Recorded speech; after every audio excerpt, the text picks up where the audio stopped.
ಯೆಹೋವನು ನನ್ನ ಕಾರ್ಯವನ್ನು ಸಿದ್ಧಿಗೆ ತರುವನು. ಯೆಹೋವನೇ, ನಿನ್ನ ಕೃಪೆಯು ಶಾಶ್ವತವಾದದ್ದು. ನೀನು ಕೈ ಹಚ್ಚಿದ ಕೆಲಸವನ್ನು ನೆರವೇರಿಸದೆ ಬಿಡಬೇಡ. ಮಂಗಳವಾರ 11 ಜೂನ್ 2024 ಇಸ್ವಿ.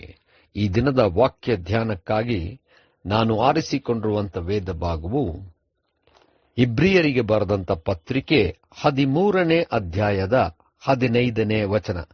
ಆದುದರಿಂದ ಆತನ ಮೂಲಕವಾಗಿಯೇ ದೇವರಿಗೆ ಸ್ತೋತ್ರ ಯಜ್ಞವನ್ನು ಎಡೆಬಿಡದೆ ಸಮರ್ಪಿಸೋಣ.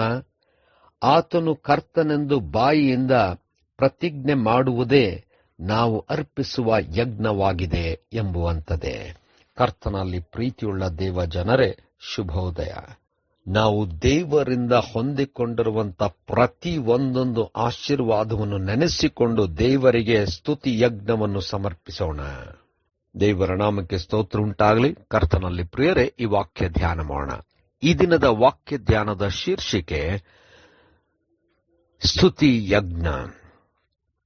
ಕರ್ತನಲ್ಲಿ ಪ್ರಿಯರೇ, ದೇವರು ಮಾಡಿರುವಂಥ ಉಪಕಾರ, ದೇವರು ಕೊಟ್ಟಂತ ಆಶೀರ್ವಾದಗಳನ್ನು ನೆನೆಸಿಕೊಳ್ಳುತ್ತಾ ದೇವರಿಗೋಸ್ಕರವಾಗಿ ನಾವು ಮಾಡಬೇಕಾದದ್ದೇನು ಎಂಬುದಾಗಿ ನಾವು ನೋಡುವಾಗ, ನಮ್ಮ ಪೂರ್ವಿಕರು ಅಂದ್ರೆ ಹಳೆ ಒಡಂಬಡಿಕೆಯಲ್ಲಿ ದೇವರೊಂದಿಗೆ ಮಾತನಾಡಿ ದೇವರಿಂದ ಆಶೀರ್ವಾದ ಪಡೆಯುವಾಗ ಯಜ್ಞವೇದಿಯನ್ನು ಕಟ್ಟುತ್ತಾ ಯಜ್ಞವನ್ನು ಸಮರ್ಪಿಸುತ್ತಿದ್ದರು. ದೇವರಿಗೆ ಮೆಚ್ಚುಗೆ ಆಗುವಂಥದ್ದು ಯಜ್ಞ ಎಂಬುದಾಗಿ ಎಲ್ಲಾ ಸಂದರ್ಭಗಳಲ್ಲಿಯೂ ಕೂಡ ಯಜ್ಞವನ್ನು ಸಮರ್ಪಿಸುವಂತವರಾಗಿದ್ದರು.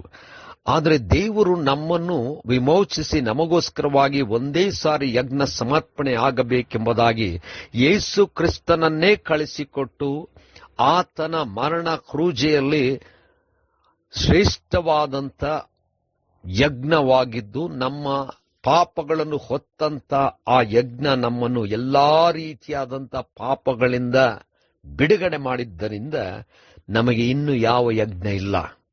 ಆದರೆ ದೇವರೊಂದಿಗೆ ನಮ್ಮ ಆ ಒಂದು ಬಾಂಧವ್ಯ, ನಾವು ದೇವರಿಗೆ ಸಂತೋಷದಿಂದಲೂ ನಮ್ಮ ಪಾಪದ ಸ್ಥಿತಿಯಲ್ಲಿರುವಾಗ ನಾವು ದೇವರಿಗೆ ಯಜ್ಞ ಸಮರ್ಪಿಸಬೇಕೆಂಬುದಾಗಿ ಆಲೋಚನೆ ಮಾಡುವಾಗ ಎಲ್ಲಾ ಯಜ್ಞ ಯೇಸುವಿನಲ್ಲಿಯೇ ಸಮರ್ಪಕವಾಗಿದ್ದರಿಂದ ನಾವುಗಳು ಸ್ತೋತ್ರ ಸಲ್ಲಿಸುತ್ತಾ ಎಲ್ಲಾ ಸಂದರ್ಭದಲ್ಲೂ ನಮ್ಮ ದೇವರೇ ಇರುವಾತನು, ಜೀವಿಸುವವನು, ಕ್ಷಮಿಸುವಂತವನು, ರಕ್ಷಿಸುವಂತವನೆಂಬುದಾಗಿ ಸ್ತೋತ್ರ ಹಾಡುವಂಥದ್ದೇ ನಿಜವಾದಂಥ ಯಜ್ಞವಾಗಿರಬೇಕು.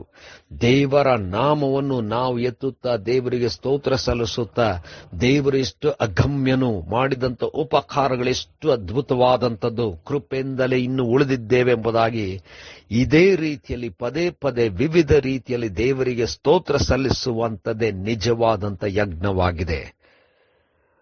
ನಮ್ಮ ಜೀವನದ ಪ್ರತಿ ಸಂಗತಿಯನ್ನು ನೆನೆಸಿಕೊಳ್ಳುತ್ತಾ ಸ್ತೋತ್ರವನ್ನು ಹಾಡುತ್ತಾ ಯಜ್ಞವನ್ನು ಸಮರ್ಪಿಸೋಣ.